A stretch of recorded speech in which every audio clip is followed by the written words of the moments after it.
Contra a crítica da mentira. Os fundamentos da crítica social no rap.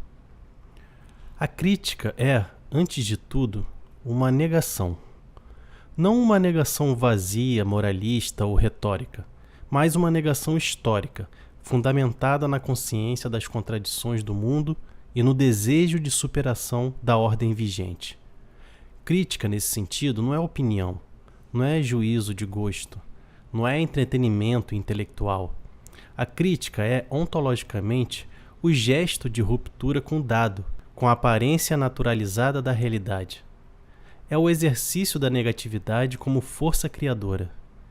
E no tempo presente, marcado pela espetacularização da política, pela estetização da dissidência e pela transformação de tudo em mercadoria, inclusive a revolta, pensar os fundamentos da crítica tornou-se uma necessidade vital.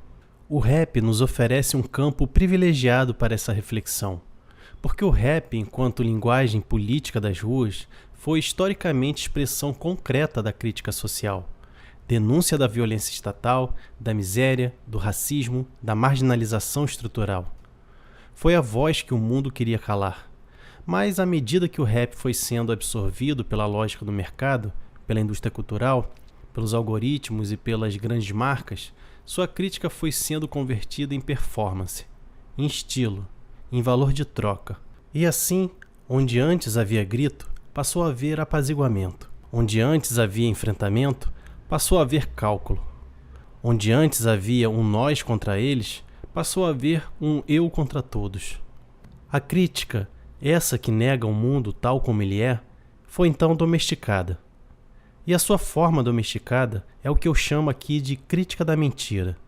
Aquela que simula o enfrentamento, mas se curva à lógica dominante.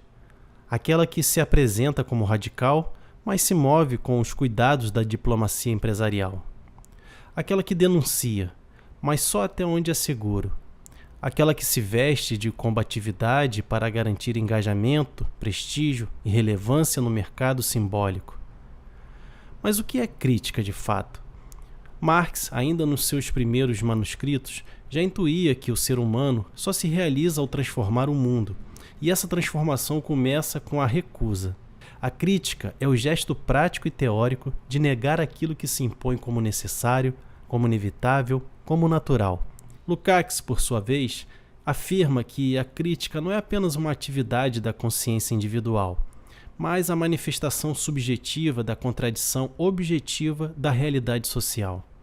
A crítica só existe porque o mundo é contraditório, e só é revolucionária quando se ancora nessa contradição real, e não em palavras decoradas. Mas o que o capitalismo fez com isso? Aprendeu a absorver a crítica, tornou-a inofensiva, a vendeu e a estilizou. Tornou a crítica mais um nicho de mercado. Como Adorno apontou, a indústria cultural é capaz de incluir a crítica como ornamento. É o rebelde no outdoor da marca de tênis. É o protesto roteirizado em festivais patrocinado por banco. É o rapper consciente gravando propaganda institucional. É o discurso crítico sem negatividade histórica, sem ruptura concreta, sem antagonismo real.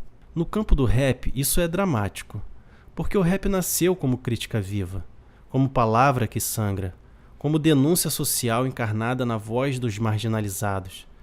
Mas o que vemos hoje, em muitos casos, é a crítica transformada em fetiche, o discurso da consciência como produto, o engajamento político como diferencial de mercado, a performance da crítica como simulação de profundidade.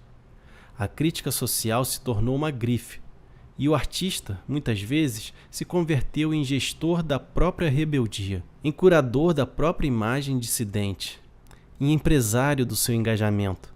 E assim, o discurso do acordar o povo convive perfeitamente com as marcas de luxo, com os convites para eventos institucionais, com as conexões empresariais. O rapper que ontem dizia foda-se o sistema, hoje diz tô com as marcas certas. A crítica virou estratégia, a consciência virou capital simbólico. Mas a crítica verdadeira, e é preciso repetir aqui, não é estratégia, não é tática de autopromoção, não é jogada de marketing.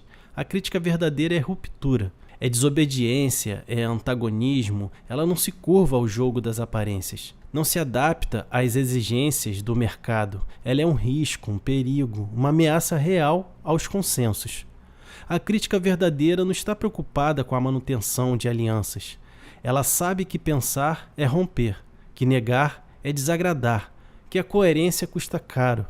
Por isso, no tempo da crítica pasteurizada, da indignação performática, da fala domesticada, precisamos recuperar a dimensão ontológica da crítica, o seu fundamento radical, a sua essência negativa, o seu compromisso com a transformação da totalidade. Isso significa recusar o simulacro, o espetáculo, o cinismo disfarçado de lucidez.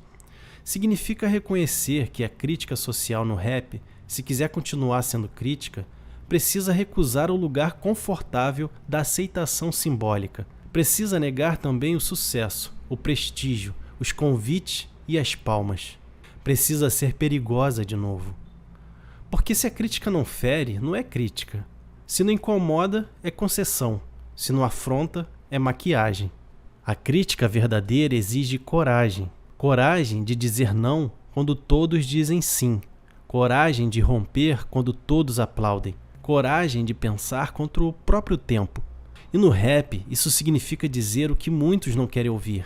Que a crítica virou mentira, que o discurso revolucionário virou produto, que a dor virou fetiche, que a consciência virou instrumento de distinção simbólica, que muitos dos nossos ídolos, e isso é duro de dizer, foram capturados pela lógica que diziam combater. Recuperar a crítica é recuperar o gesto de negação. E negar não é destruir por destruir, é abrir a possibilidade do novo, é afirmar o que ainda não existe, é dizer, o mundo não precisa ser assim, e por isso recusar este mundo.